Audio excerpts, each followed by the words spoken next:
Hey, welcome back to Make More Music, the podcast that connects people to music and one another. My name's Chris, and I'm a board-certified music therapist. I regularly interview different music and music-related field professionals to show you that there is not this myth and it's only starving artists and rock stars, but there's actually an abundance of life in between. This week, that is kind of threatened. If you've been obviously aware of the news, the national state of crisis, and everything that's going on with the coronavirus, it's impacted my work and my ability to deliver music therapy, where usually I am trying to impact individuals and communities through music experiences and interventions. Right now, I'm trying to figure out how to navigate what can be done from home, who can I see, telehealth options, and who are the best people to offer FaceTime type sessions. So if you know a musician, really if you know anybody that has had to stop tours, that has to figure out how to work from home, that has that luxury, maybe people that are still able to go to work, other healthcare workers, just be keeping everybody in your thoughts and prayers, because it is bananas right now. And I want to try and serve as best as I can. So I'm going to put out a little bit of extra content over the next couple of weeks just to give something to listen to and, possibly distract during this crazy time, possibly give you a way to connect with others and get back into music. So keep an eye out the next couple of weeks. I'm going to be having some extra stuff just because I think it'd be nice to grab onto music at a time of anxiety and stress. So today I've got a great interview with my friend and mentor, Tricia Caiati. She is a traveling music therapist serving people in the New England region. As a music therapy contractor, she was driving around a lot and she thought, I love going to a music therapy conference, but they're few and far between. They're really expensive.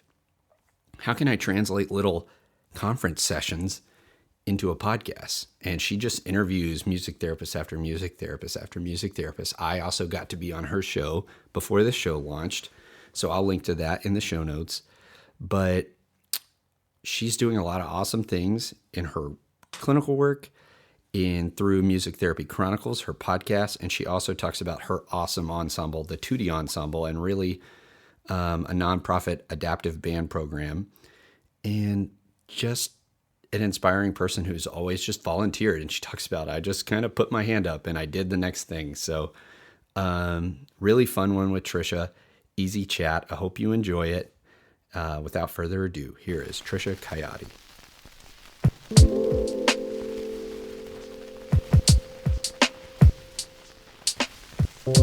Well, cool. Tricia, I'm glad to chat with you. It's cool. You're another one of my podcast mentors. So before we go into all the cool things you're doing now, I want you to take me way back to when you were a young child. What were some of your first musical memories?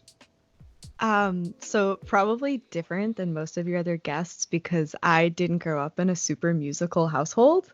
And I was listening to some of your episodes and I thought of this question and I was like, gosh darn, I remember listening to music, say in the car going up to our camp or whatever. But my first musical being in the music memory, I was in third or fourth, maybe fifth grade, and we were in choir. And the choir teacher was holding solo auditions for our concert. And everyone did their audition and they were all done. And she goes, okay, is there anyone else who wants to audition? And without even realizing it, my hand went up. What is happening to my body? Yeah. And I was like, I guess I want to, sure. And I did the audition and we went to the next class and whatever. And I ended up getting the solo. I'm a singer now. Yeah. Yeah. Well, and I don't consider myself a singer. I didn't really stick with chorus, but it was a Christmas carol. And we were kind of acting it out. So I got to dress up as Scrooge. And at the time I had hair. So I had to tuck it into this top hat and everything. But yeah, that's one of my first musical memories. That's hilarious. I love all those old random things that people did musically. I never did any of that kind of stuff. My dad was always playing guitar at home. So I didn't do the organized thing until middle school. So that's cool. But at that point, you're unintentionally volunteering for choirs. What other instruments did you pick up along the way while you were younger? So I guess I was a late bloomer because in my school system, you could start bands when you were in 5th grade, and everyone was in chorus starting, I think, in 4th grade. So that was where that whole choir solo thing came in. But I was like, I'm not into band. I've never been into like pop culture or following music. I was not a musical person, so I was like, I'm not doing band. Like that's not for me. And then middle school came around, and the options were band, chorus, or music appreciation. And I was like, well, I guess I have to pick bands now. Don't know why. But and then I just picked the clarinet. Don't know why I picked the clarinet, and ended up having to take lessons because I was a year behind. But that set me up for success because I had been taking lessons since the age of 11. And so when I got to college and we had to take weekly lessons for an hour, it wasn't anything new to me. I'd been doing it for half my life. So, and I picked up the trumpet along the way too. How did you play trumpet? Were you also doing that in band, or what happened with that? So my sophomore year of high school, the band director, oh no, I guess I should say end of my freshman year, the band director sat us down and said, hey, good news and bad news. Good news is we have a ton of 8th graders coming to join the band. Bad news is we have 7 trumpets. And then he said, and we have, I could like 32 clarinets or something. And he said, it'd be great if anyone switches to trumpet, but it would be really, really great if some of the clarinet players switched to trumpet. And again, I ended up, don't know why, I knew nothing about the trumpet. I didn't own a trumpet. I just walked up to him at the end of class and I was like, hey, I'll play the trumpet. Why not? And that really, it's funny how these moments, you live life forward, but you understand it backwards. I totally changed your life. Yeah. It did, because that year I was doing my marching band thing, and one of the staff members came up to me and she goes, you should march drum corps. And I was like, I don't know what drum corps is. Yeah, but I ended up just raise your hand again. Yeah. And I marched drum corps for 5 years, and that completely shaped who I am as a human being. So what corps were you in? Yeah. I was in the Spartans Drum and Bugle Corps out of Nashua, New Hampshire. Yeah. It was very formative years of my life for sure. Darian, who was on the second episode, did Phantom Regiment. So, and we did some of the Phantom Regiment shows when I was in high school. So it was cool. I never got down that rabbit hole, but I had friends who did. I did the kind of same thing where I had a friend go, hey, you should do drumline. You should play cymbals. And next thing I knew, I was playing cymbals in drumline, which was way better that you could breathe whenever you wanted. Oh my gosh. Definitely the advantage. Yeah. So, we would do at drum corps for training, like physical training, we would do planks, but you would do breathing exercise with the planks. So, and the drummers would watch us doing this. Why are they singing while they're doing planks? Why is any of this happening? Why are they running laps and singing and screaming? And it was always like, well, we have to blow into an instrument. You know, you're carrying a 30-pound drum, but I'm carrying a piece of tubing that I need to consistently put air through for 12 minutes. Yeah, and it's always the hardest part when you're most out of air is at the very end. You're like about to pass out every time the show's about to end. Yeah. So, and you did trumpet with drum corps. Did you totally switch to trumpet? No, I marched trumpet, and my concert instrument was always the clarinet, which, created a duality in my life. And at some point I did in my college career consider double majoring, or I guess adding a jazz major on the trumpet. But it didn't end up working out in my schedule. I wouldn't have graduated for an extra 2 years. So there you go. Yeah, I didn't need that in my life. But for a little while, I got to get some of that more, I guess, I don't want to say formal training on the trumpet, but definitely different. Drum corps, marching, all that is a completely different animal. My skills were not concert trumpet skills at all. I could play loud for a long time. Yeah. And that was about it. Until you're blue in the face. So sorry for the loud basset hound. I know you don't mind, but other people might mind. So at what point was it before drum corps, or is that when you really were bit with the bug that this is what I've got to do? How did you end up deciding I've got to go to school for music therapy, or did you transfer into that later? What was that? Same common answer. I have no idea. I just raised my hand and I ended up Showed there. Up. Yeah. So I was a swimmer, Mm-hmm. big into swimming. And when I was looking at colleges, none of the colleges in New England offered music. I guess I don't even know what came first. I guess I was looking for music something and a swimming program. Mm. And my dad ended up finding Marywood University, and he said, they have a swim team and they have this thing called music therapy.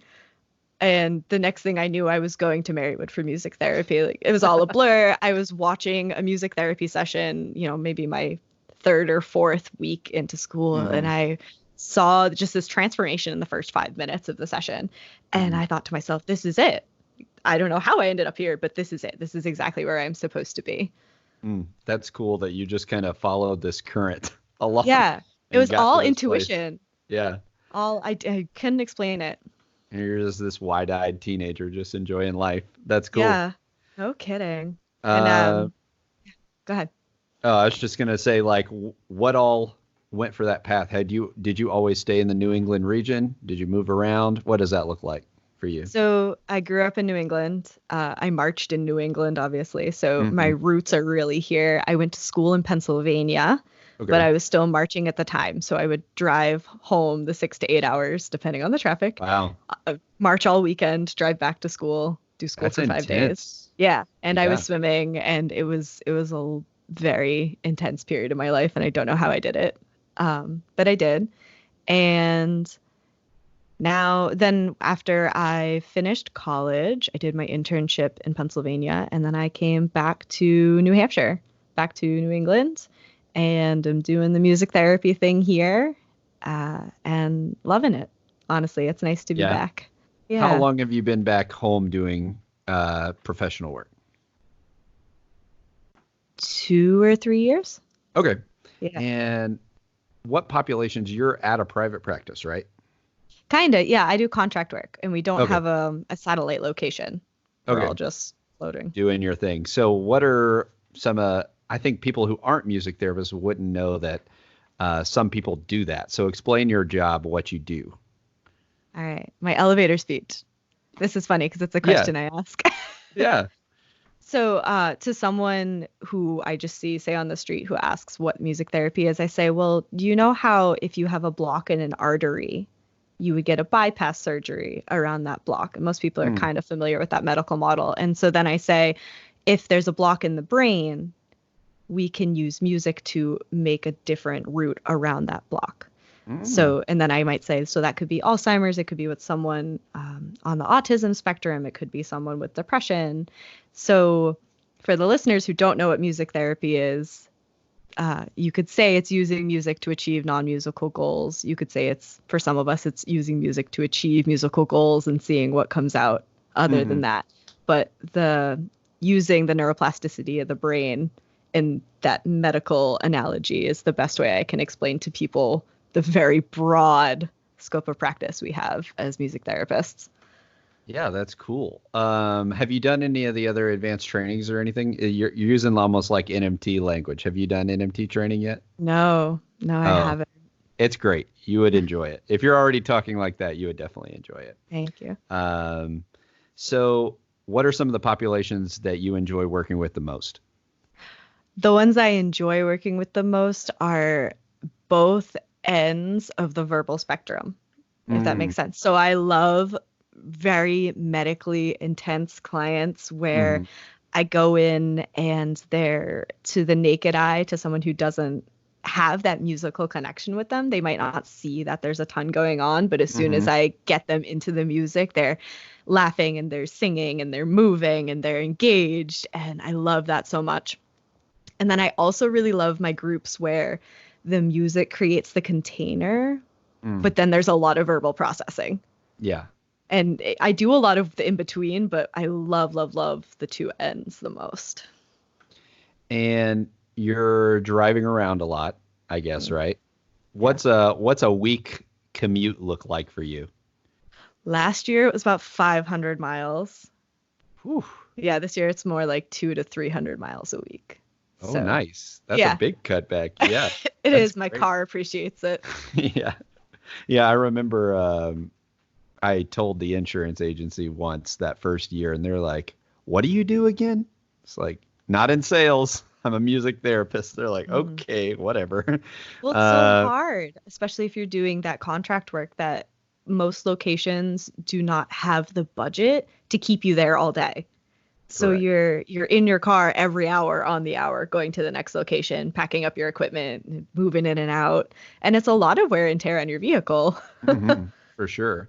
Yeah, I remember when I first started, I was doing that um, for a while, and there was a place I would go to a place, do a group, see a couple individuals. I'd leave there, go see a couple other individuals, and then come back and see more people on that day. And just to jam pack it, I mean, it was usually 11 to 13 sessions on a Tuesday just Hmm. to make extra money. And it was great. It was great money for young professional, but it was bananas.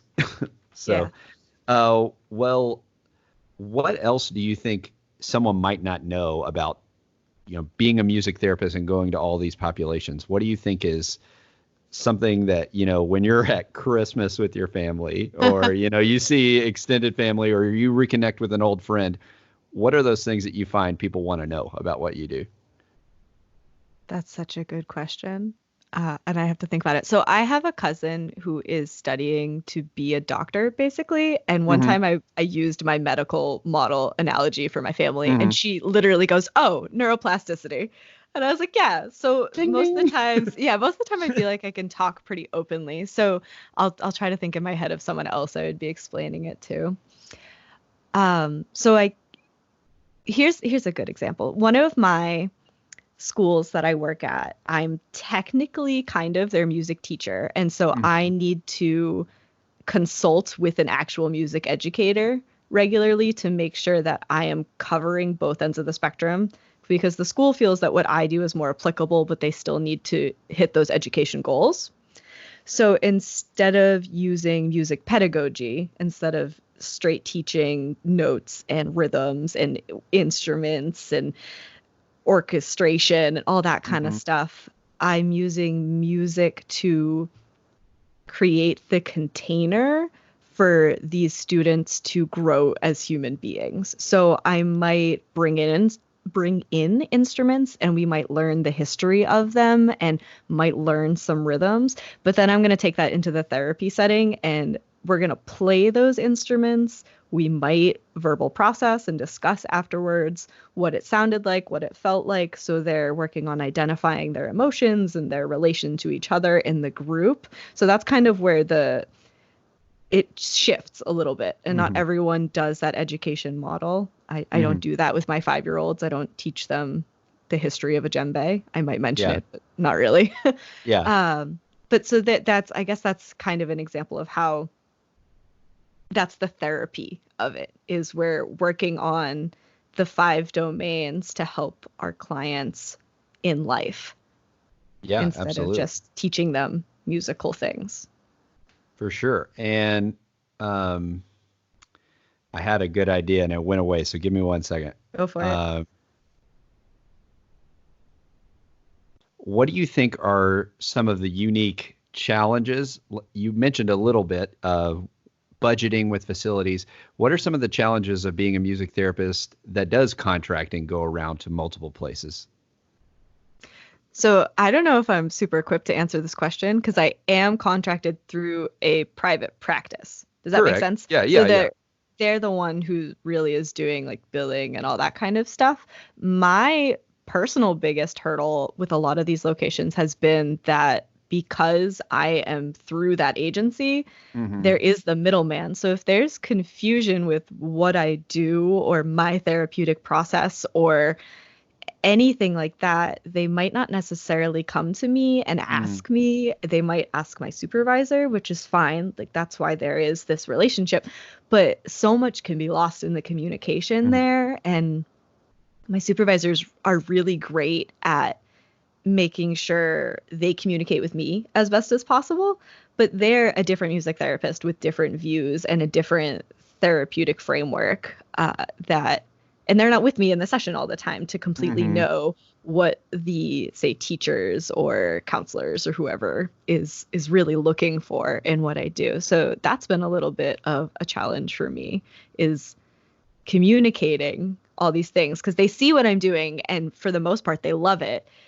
but they don't understand, say, a client is doing a solo on the xylophone and I'm playing the guitar. And my goal for that is when I get to the cadential point, when I hit that 5 and go back to 1, over a course of time, the client will be able to acknowledge that and say, oh, my turn is done, and pass it on to the next person. Where the teacher is saying, well, that's not enough structure. Like there should be a canned countdown, and you should sing a song for the other students to know that they're waiting and to remind them that they're waiting, and this, that, and the other thing. And it's like, well, that's all great. And we might need to do that at first, but there is a therapeutic framework here. There, like, we are working on these things that you might not recognize in the moment.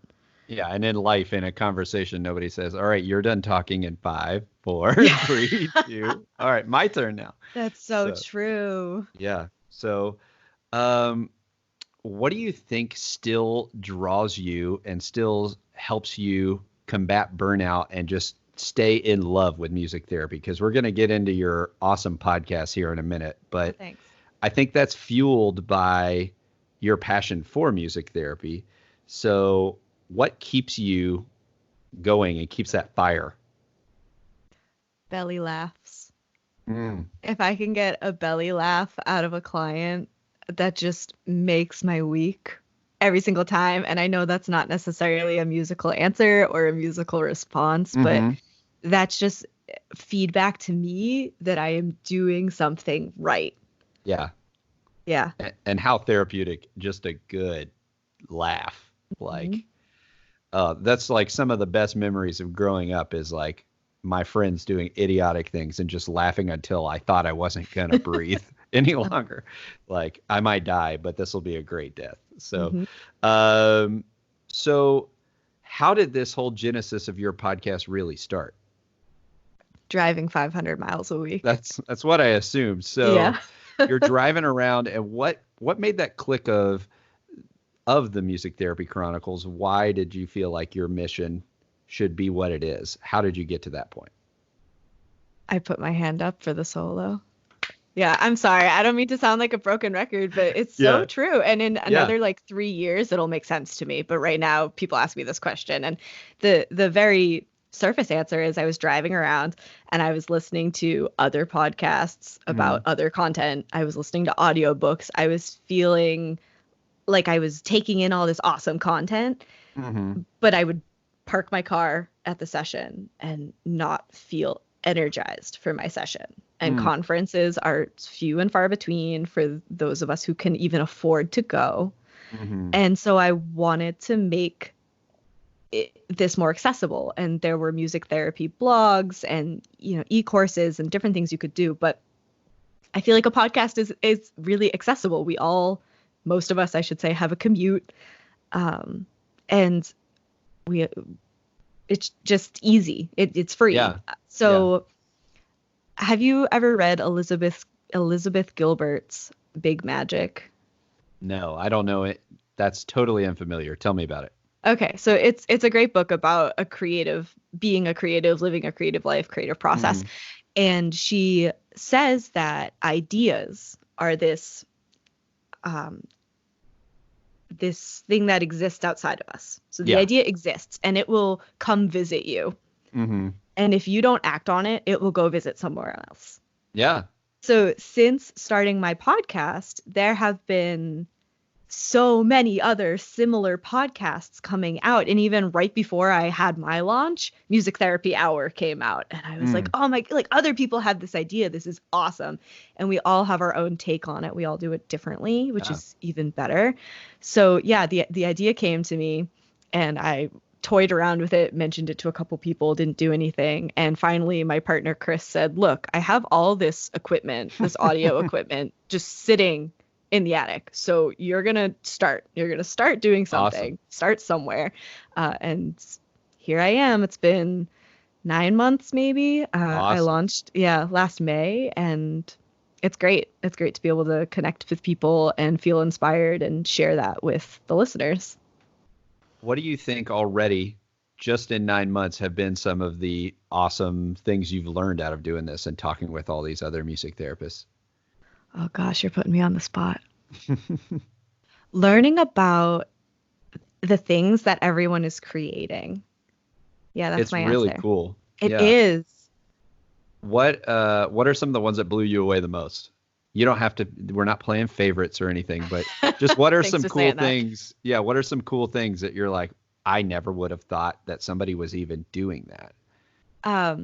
One of my first interviews was with Rachel Ramback, and Mm-hmm. she mentioned her book Innovative Income that she was writing, which came out last week. So that was Mm-hmm. super cool that almost a year ago I was ready for that book. Hearing about your podcast was awesome because you have such a broad range of people you're interviewing. And it's great to see all the different things people are doing in music for a career. I think one thing that I always have to look back on is there's really not that many music therapists. Yeah. And we're a pretty interconnected bunch. Like everybody's, posting all the same hashtags. We have our conference, which is like a little mini homecoming, which when you consider the amount of people that go to conference, it's a significant amount of all the music therapists in the US. So I think it's cool that like, hey, let's get out there and put out content because like you said, people are grabbing on to the ideas that are going around. Why not a music therapist? So, what do you think? Let's see, where should we go to next? There's so many roads. What has been challenging for you on starting the podcast? What if somebody's interested in that? What do they need to know? Having a podcast that's based on guest interviews can be stressful because if you don't have an interview scheduled or ready to go, you don't have content to put out for that week. And everyone is pushing out content. I'm not trying to be one of those people, but I do want to be consistent because if you're a listener who's ready for my podcast on your commute Wednesday morning, I want you to have an episode there. Yeah. Yeah. And I've always been the type of person who, if I have an assignment, if I have something to do, I get it done as soon as possible. So I don't need to stress. And this is an ongoing project. So it's not something I can do. And even if you get it done, something will happen and 2 months later, suddenly the mountain has cast a shadow again. Yeah. So. That's the biggest obstacle for me. And also for anyone who is not a podcaster and doesn't know, at least the route I took is I pay for my media host. Yeah. So I pay to be able to put my podcasts up into the ethers and for the services of support if I need that.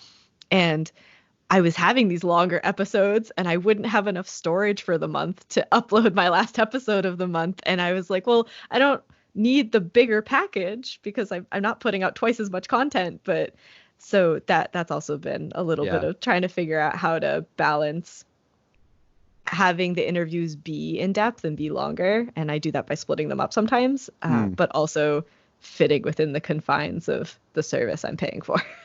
Yeah, because we're not all Mr. Krabs rolling in bathtubs of money. So, well, looking ahead at what you envision, now that you've been doing this for coming up on a year, are there any plans on the horizon of things you want to do with the podcast, or where's that vision for what it's growing into? Because I know you just raised your hand for so many things before, so I'm interested to see what's the next thing. Limitless potential. The next step I would love to do is some live recordings at conference. So anyone listening, first of all, if you want to be on the podcast, reach out to me. Yeah. Find me. It's that we'll easy. Interview you. It's that easy. She'll interview anybody. No, I'm kidding.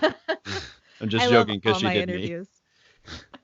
We'll link that somewhere so that people can hear you speak more. But I want to do some live interviews at conferences where someone who's presenting and wants to share that presentation, I just show up and be at the presentation and record it and then can put it out. I would also love to do that in the form of a panel discussion, either with past guests that everyone was just really receptive to, or people who aren't able to record with me virtually or whatever, so that people can come to the conference and come to the session and just ask whatever question they've always wanted to ask that person, or ask the panel at large for their advice on a topic. What has surprised you about the community response and the people that listen now? Oh, good question.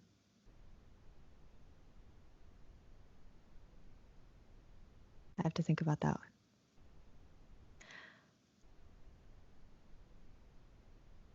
I don't know. I guess I'm not surprised is the answer because the music therapy community, we're positive people. Uh-huh. It takes a very specific kind of person to be a music therapist, and that's not to discount everyone. Everyone's good at their thing, but in general, we're just nice people. We're supportive people. We want to see each other succeed, and that's been my experience with the podcast is people are grateful for it and they're kind about it. I wish more people would reach out to me, obviously, and then I wouldn't have to stress about having interviews ready. Yeah. I think now being on the other side, it's interesting. It's like I would assume that person on the other side is very busy with requests. And I know I'm only a few episodes in, but I have received literally a goose egg so far. It's just funny. It's like, oh, I'm just putting this stuff out. I hope you like it. I realize someone from South Africa just listened today, like things like that.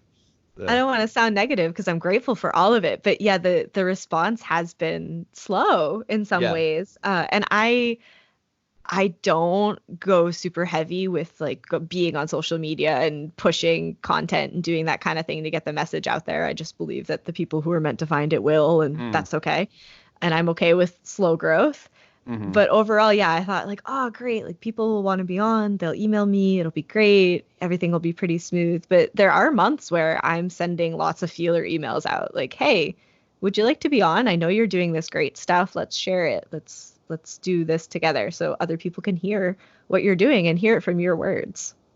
Was there any of those people you were very anxious to reach out to or you were just didn't think was going to happen or anything like that?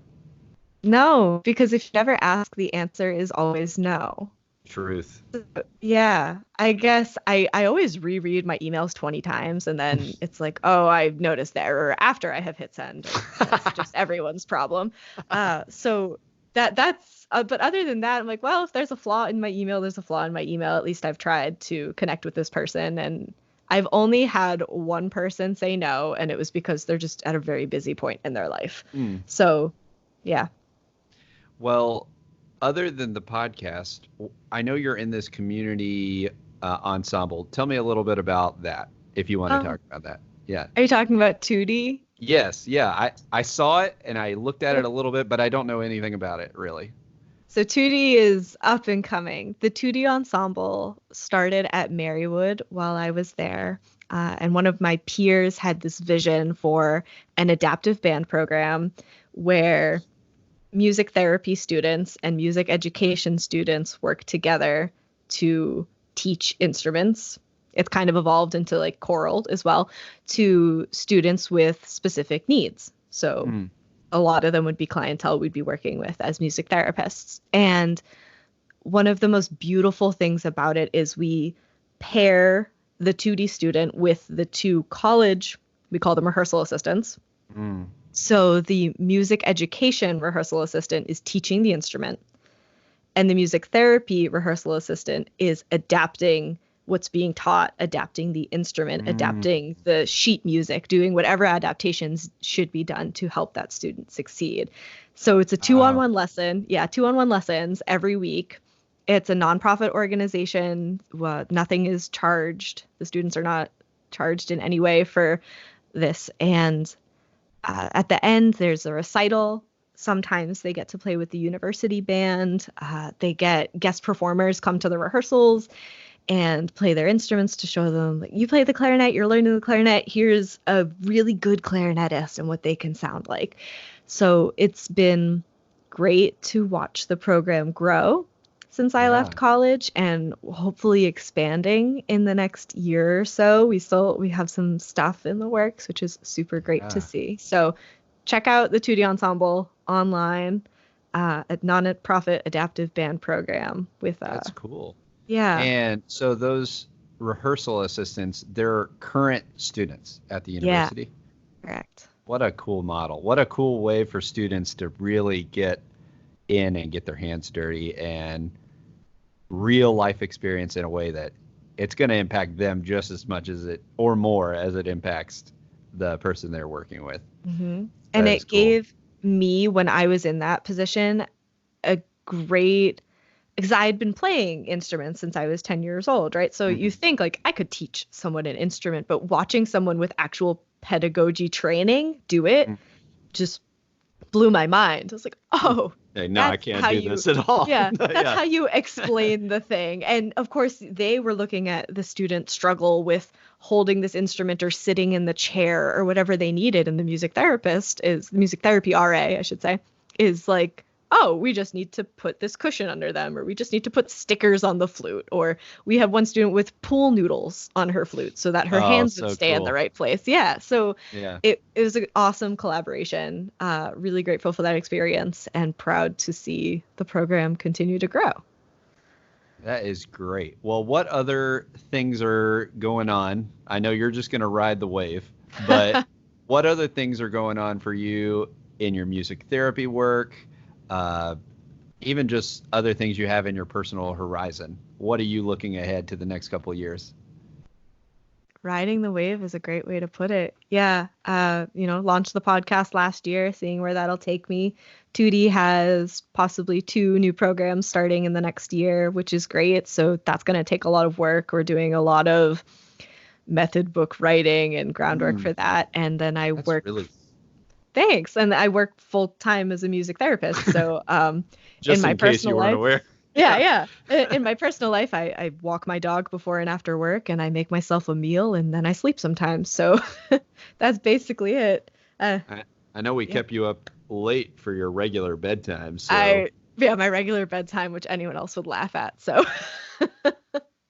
there is a part of me, the college version of me, would laugh at how early I go to bed now.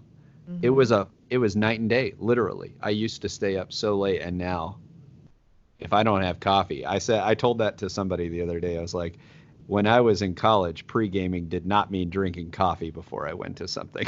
So times have changed. Yeah. So yeah, but it's nice to have go to bed early and be able to get up early and have that time in the morning to set yourself up for success. Because we have a very demanding job. Don't let anyone fool you. We do. Yeah, it's awesome, and we usually all talk about how awesome it is, but it's a hard job. You're misunderstood sometimes, and you roll with the punches. So, well, kind of to wrap up before we get into the last part, you've already talked about this at length in what you're saying, but I'd love for you to summarize the how and the why of how you encourage and why you encourage people to make more music. I guess the how is any way I can at this point. Any way where intuitively my brain says, oh, that's a thing. Latch onto that. Raise your hand. Do the thing. Yeah. And the why is, I guess, also an intuitive answer. Is in my heart, for me, I know that music is the most healing modality for me to use to help people. Someone else will have a different method and it will work for them. But for me, music is the best way I can be a healer in the world and make a difference. So it's led me this far. So I'm just going to trust the intuition to keep me going. So whether it's a high schooler or you know how common it is for people to switch into music therapy to make a total career change.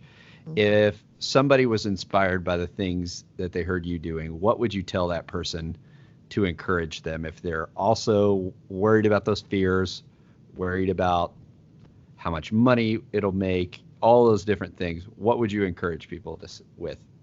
Just do it. Just give it a shot. Yeah. If you start on the path and you find that it doesn't work for you, then you reroute. You try something else, and that's completely okay. Well, I'm excited to turn the rapid fire questions around onto you this time. I'm a little nervous. I thought I would mess with you and just ask you your rapid fire questions, but I'll stick with mine. So on whatever you listen to music, Apple, Spotify, whatever, what is the last track you played? So the last track I played was actually an audiobook, because I will look at what song I played, but because I'm making music all day long, for my brain to relax and not be overstimulated, I listen to audiobooks a lot. What book? So. What are you in right now? Oh, I'm listening to the Inheritance series by Christopher Paolini. So does anyone Aragon? Well, I'm asking anyone, like the listeners can respond. Yeah, those people back there. No, yeah, I know the Aragon. Yeah, books. so I'm on the last one, and I read them when I was younger, but I find that especially when my brain has had a rough day, listening to a fiction book really just lets like my creative juices flow again. I listened to the Harry Potter books last, so I'm going through the Inheritance series again, so it's kind of familiar, but just it's like a movie I can watch while I'm driving my car. So yeah, I'm the total opposite end. I'm listening to Dan Carlin's new book right now, so I'm all in on the history stuff. But let's go to, I would love to hear your answer on this one too. If you were an instrument, what would you be? It can be as philosophical or as plain as you want it to be. So when I first heard this question in my brain, I was like, oh, I need to be some cool, unique instrument. But in reality, I'm the clarinet. And I might be Squidward playing the clarinet. Oh, man. Yeah, but I got a philosophical twist on it. It came to me. Let's hear it. So the clarinet is, in my experience, this super versatile instrument that can sound like a saxophone. You can play with the trumpets. You can play with the flutes. Like wherever or in orchestration, they kind of just need someone else to play along with a section. It's the clarinet very often. And in my clarinet playing career, I always stuck with playing the third clarinet. Even in college, when we would have auditions and my band professor would say, Tricia, you can play first clarinet. Like, you're not bad at the clarinet. You can be in the first clarinet section. And I would always say to him, but I want to be the supportive role. I want to sit in the back and I want to be this, the sound pyramid. I want to be that supportive role at the bottom of the sound pyramid, fill in the holes where the composer decided they needed someone else to be playing, and just do my thing and have fun. So that's kind of who I am as a person, or who I aspire to be as a person. That's so fun. My favorite clarinet style. I love the old New Orleans jazz, 5 things going on at the same time, and yet somehow they all come together and they're amazing. I love that. But I always love how slippery the clarinet is in that old New Orleans jazz. Yeah. What is something that's been inspiring you recently? Oh, can I cop out and say the podcast? Sure. My podcast, your podcast too, all the podcasts, but all the podcasts, all of them, literally all of them. I listen to every single one. But being able to sit down with someone and connect and dig into what inspires them and what they're doing and what they're learning and the challenges they're overcoming. It's really great to just feel like, first of all, you're not alone. The really rough day I had last week is very similar to the rough day the person I'm interviewing had a month ago, and we're supporting each other in that. So that's really inspiring to me. And then this can be music therapy, this could be podcasts, or this could just be life. What's a pro tip or a life hack that you do that you feel like other people should know about? So this one, again, I had an answer originally, and I've thought about it since then. So originally I thought meditation, mindfulness, whatever that means for you. If you can't sit still and, cross your legs for 10 minutes a day, then fine, go for a walk. But I think a better life tip is to really curate the content you're taking in. So that's the people you're with, who you follow on Instagram, your friends on Facebook, all that kind of stuff, because you can really make social media, and this goes for the news and everything too, but I'm going to say social media, a tool. So if your goal for the year is to be healthier, or to learn how to knit, or to achieve some level of personal development you feel like you should, you can curate what you're looking at every time you open your phone to remind you and motivate you to do those things, because we often look at them as distractors. So if I'd say, oh, my life tip is meditation, you're more likely to pick up your phone and scroll for 10 minutes. So why not curate that to be something that is making you a better person, making you want to achieve those goals that you have deep down? Yeah, I mean, that goes back to what Tim was saying in that first episode too. It's, you're gonna reach for something. So if you're going to do it, what are you going to put in front of you? So I think that's great. And the power of the stuff that you put in front of your eyes and in your ears makes such a difference. So, what is your go-to junk food to transition right away from healthy life changes? Oreos. Oh, what? Just classic Oreos? Most stuff. Oh, I tried those for the first time last Oreos. week. Golden Oreos are my jam. I could eat a sleeve at a time of golden Oreos. Yeah. The most stuff. Those are awesome.